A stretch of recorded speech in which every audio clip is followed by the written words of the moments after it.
Bonjour, je m'appelle Nestilson et dans cette vidéo, j'aimerais vous montrer comment paramétrer les noms des types de panneaux utilisés par nos bibliothèques Polyboard QuickDesign. Bien que cette étape n'est pas absolument nécessaire, il rendra plus facile l'utilisation des fonctions plus avancées de nos bibliothèques.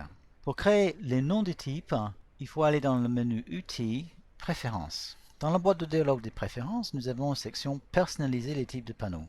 Chaque type de panneau a des sous-types qu'on peut voir en cliquant sur le bouton plus. Par exemple, les étagères, nous avons 4 sous-types d'étagères, les étagères fixes, mobiles, et après nous avons les types qui sont numérotés 3 et 4.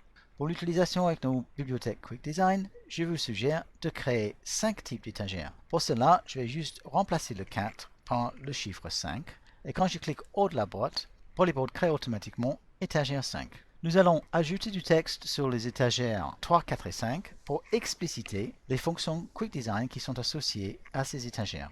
Sur l'étagère 3, je vais ajouter /nul.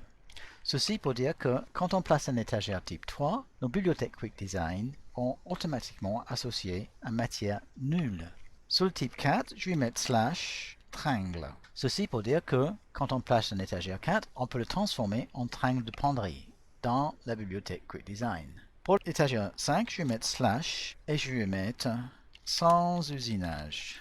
Pour dire que quand on place un étagère de type 5, il viendra sans usinage automatiquement associé. Nous allons faire la même chose pour les portes. Je ouvre les sous-titres. Pour le porte numéro 1, je vais mettre slash basique pour avoir une porte basique. Porte 2, je vais mettre roll22 pour dire quand je place des portes coulissantes de type 2, on va utiliser les paramètres pour la quincaillerie roll22. Sur le type 3, je vais mettre EQ pour dire que les portes coulissantes posées en type 3 vont recevoir la quincaillerie de marque EQ.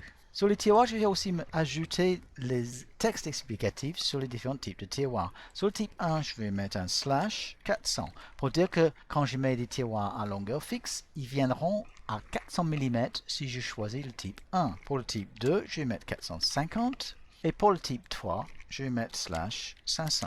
Quand je clique sur OK, mes noms de panneaux sont paramétrés. Je vais maintenant juste tester pour voir si mes noms apparaissent bien dans mes menus.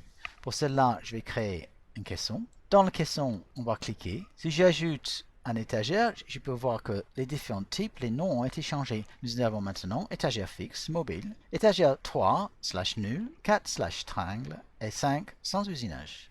Si je choisis l'étagère 3 et clique OK, on peut voir que l'étagère vient avec la matière nulle, donc une matière qui n'est pas prise dans les feuilles de débit et qui n'a pas d'épaisseur, mais qui me permet de diviser en deux sections mon meuble. Si je place en haut ma souris et je clique à droite, je peux placer un tiroir dans ce volume et dans les types de tiroirs qui apparaissent, j'ai tiroir 1 400, 2 450, 3 500. Si je clique OK, le tiroir est maintenant placé de type 1. Si c'est un tiroir à longueur fixe, il y aura une longueur de 400.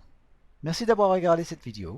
N'oubliez pas de regarder les vidéos suivantes qui permet de savoir comment utiliser ces fonctions avancées de nos bibliothèques QuickDesign.